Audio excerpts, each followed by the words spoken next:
अस्सलाम वालेकुम नाज़रीन बेनज़ीर इनकम सपोर्ट प्रोग्राम का सर्वे करवाने के बाद आधे से ज़्यादा औरतें जब अपना स्टेटस 8171 वेब पोर्टल के ज़रिए चेक करते हैं तो उनको ये जवाब मिलता है कि आपका डायनामिक रजिस्ट्री में इंदराज हो चुका है, आप कफ़ालत प्रोग्राम के लिए अहल नहीं हैं। अब जब ये स्टेटस उनको मिलता है तो फिर वो परेशान भी होती हैं और कंफ्यूज भी होती हैं कि ये स्टेटस हमें क्यों मिल रहा है, हमने तो रिसेंटली सर्वे करवाया है, तो इतना जल्दी हमें ये नायल क्यों कर दिया गया है और क्यों हमारी जांच पड़ताल भी नहीं की गई और वैसे ही हमें जो है वो नायल की लिस्ट में शामिल किया गया है। या फिर ये कैसे हो सकता है कि हम हकदार हैं मगर इन्होंने हमें इतनी जल्दी जो है वो नायल कर दिया है। तो औरतें काफ़ी परेशान हो जाती हैं और वो औरतें हमें कमेंट्स में बार बार पूछते रहते हैं कि हमें ये स्टेटस मिल रहा है कि हमें पैसे मिलेंगे या नहीं मिलेंगे और इसका मतलब क्या है। तो आज की वीडियो में मैं आपको ये सारा कुछ समझाने वाला हूँ कि आपको ये पैगाम क्यों मिल रहा है और आपको पैसे मिलेंगे या नहीं मिलेंगे, अगर मिलेंगे तो कब मिलेंगे। तो ये सारी तफसील मैं आपको बताने वाला हूँ। अगर वीडियो आपको पसंद आए तो वीडियो को लाइक और शेयर कर दें और इस चैनल पे नए हैं तो चैनल को सब्सक्राइब भी लाजमी कर दें। तो देखें, बेनज़ीर इनकम सपोर्ट प्रोग्राम में शामिल होने के लिए स्कोर का हद जो है वो 32 PMT तक है। जिस ख़वातीन का स्कोर 32 PMT के नीचे रहेगा तो फिर उनको जो है वो नायल नहीं किया जाएगा, बल्कि उनकी जांच पड़ताल की जाएगी और जांच पड़ताल के बाद फिर उनको जो है वो प्रोग्राम का हिस्सा बनाया जाता है। मगर जिस ख़वातीन का सर्वे के दौरान ही स्कोर बढ़ जाता है यानी कि 32 से ऊपर चला जाता है तो उस ख़वातीन का आगे कोई भी जांच पड़ताल नहीं किया जाता, बस उसी वक्त जो है वो उनको नायल की लिस्ट में शामिल किया जाता है। यानी कि अब स्कोर इस तरह बनता है कि आपके बच्चों के बारे में पूछते हैं, आपके ख़ानदान के बारे में पूछते हैं कि आपके ख़ानदान में कितने फैमिली मेम्बर्स हैं, कौन से मेम्बर्स हैं, वो सारा कुछ पूछते हैं। और आपके घर के हालात पूछते हैं कि क्या हालात हैं, घर पक्का है या कच्चा है, बिजली वगैरह है या नहीं है, टीवी और एसी फ्रिज वगैरह है या नहीं है, ये सारा कुछ आपसे पूछते हैं।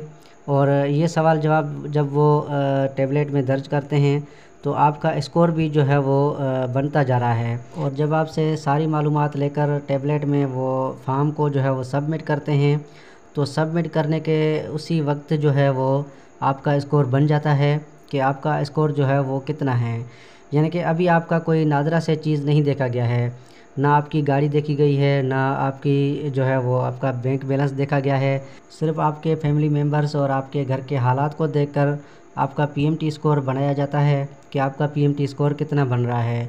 अगर उसी दौरान आपका PMT स्कोर जो है वो 32 से ऊपर चला जाता है तो फिर आपका नादरा से कोई भी रिकॉर्ड नहीं देखा जाएगा, फ़ौरन आपको नायल की लिस्ट में शामिल किया जाएगा। और अगर आपका स्कोर जो है वो 32 से नीचे रहता है तो फिर आपको फ़ौरन नायल नहीं किया जाता, बल्कि आपकी जांच पड़ताल की जाती है और आप अपना स्टेटस चेक करते हैं तो आपको यही बताया जाता है कि आपका डायनामिक रजिस्ट्री में इंदराज हो चुका है। जांच पड़ताल के बाद आपको 8171 से मुतला किया जाएगा। अब ये जांच पड़ताल जो है वो आपका नादरा से किया जाता है, आपका रिकॉर्ड देखा जाता है कि आपके नाम पे कौन सी चीज़ें हैं, क्या कुछ आप इस्तेमाल करते हैं, ऑनलाइन आपका जो है वो रिकॉर्ड क्या है। तो ये सारा कुछ जो है वो आपका चेक किया जाता है जिसकी जांच पड़ताल हो रही होती है। और अगर आपके घर के हालात को ही देखकर जो है वो आपका स्कोर 32 से ऊपर चला जाता है तो फिर आपको फ़ौरन नायल किया जाता है और आपकी कोई भी जांच पड़ताल नहीं की जाती। तो यही वजह है कि आपको ये पैगाम मिलता है कि आपका डायनामिक रजिस्ट्री में इंदराज हो चुका है, आप कफ़ालत प्रोग्राम के लिए अहल नहीं हैं।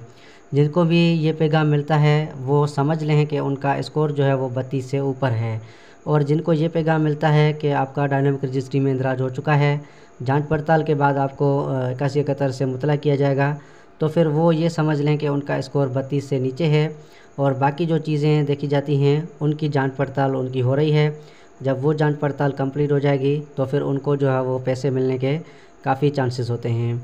तो अब ये बात को आप समझ गए हैं कि आपको अगर नायल का पैगाम मिलता है तो आपका PMT स्कोर ज़्यादा है और अगर जांच पड़ताल का पैगाम मिलता है तो आपका PMT स्कोर 32 से नीचे है। और अब मैं आपको ये क्लियर कर देता हूँ कि अगर आपको ये पैगाम मिलता है कि आपका डायनामिक रजिस्ट्री में इंदराज हो चुका है, आप कफ़ालत प्रोग्राम के लिए अहल नहीं हैं, तो क्या ऐसे ख़ानदानों को पैसे मिलेंगे या नहीं मिलेंगे। तो यहाँ पे मैं आपको ये क्लियर कर दूँ कि ऐसे ख़ानदानों को फ़िलहाल पैसे नहीं मिलेंगे। जब तक उनका स्टेटस नायल है उनको पैसे नहीं मिलेंगे। हाँ, ये हो सकता है कि कोई इमरजेंसी प्रोग्राम है, कोई रमज़ान प्रोग्राम है या फिर कोई ईदी प्रोग्राम चलाया जाता है, तो इन प्रोग्रामों के तहत जो है वो उनको आर्ज़ी तौर कोई इमदाद मिल सकती है। बाकी उनको ये रेगुलर पैसे जो है वो नहीं मिलेंगे, जो कि हर 3 माह के बाद 10,500 रुपये दिए जाते हैं, तो वो किस्तें इनको जो है वो नहीं मिलेंगी। अब यहाँ पे आपका एक और भी सवाल आता होगा ज़हन में कि अब हमें क्या करना चाहिए कि हमें पैसे मिलें, क्या कोई ऐसा तरीका नहीं है कि हमारा स्टेटस जो है वो चेंज हो जाए। तो देखें, गवर्नमेंट की एक पॉलिसी है कि जब भी एक औरत सर्वे करवाती है तो फिर दोबारा उनको सर्वे का मौका जो है वो 2 सालों के बाद दिया जाता है। यानी कि जो आपने आखिरी बार अपना सर्वे करवाया है, तो उस सर्वे का डेट आपने याद करना है कि आपने कौन से साल में किस डेट को सर्वे करवाया था। उस डेट से लेकर आगे आपको 2 सालों के बाद दोबारा मौका दिया जाएगा और दोबारा आपका सर्वे होगा और उसमें देखा जाएगा कि फिर आप हकदार होती हैं या नहीं होती हैं। अगर उसमें आपका स्कोर कम रहा तो फिर आप इस प्रोग्राम का हिस्सा बन सकते हैं और आपको रेगुलर पैसे मिल सकते हैं, मगर 2 सालों से पहले आप अपना दोबारा सर्वे नहीं करवा सकते। बाकी अगर ऐसा हुआ है कि आपने अपने किसी बच्चों का बेफाम नहीं बनवाया था, वैसे ही जाके सर्वे करवाया है, तो अब आप अपने बच्चों का बेफाम बनवा के रोस्टर अपडेट करवा सकते हैं और BISP दफ्तर वालों को बता सकते हैं कि हमारे ये बच्चे हैं जिनका बेफाम हमने अब बनवाया है, तो इनको हमारे साथ अपडेट कर दें। तो जब वो उनका इंदराज आपके साथ करेंगे तो फिर हो सकता है कि आपका स्कोर जो है वो कम हो जाए और फिर आप इस प्रोग्राम का हिस्सा बन सकते हैं। और अगर ऐसा नहीं है कि आपने जितने भी बच्चे आपके थे सारे बेफाम बने हुए थे, उसके बावजूद भी आपको नाअहल किया गया है, तो फिर अब आपको कोई चांस नहीं है। अब 2 साल आपको इंतज़ार करना है। पुराने सर्वे का डेट याद करके आपने अगले 2 सालों का इंतज़ार करना है। 2 साल गुजर जाएंगे तो फिर आप दोबारा सर्वे करवा के इस प्रोग्राम के लिए दोबारा अप्लाई कर सकते हैं।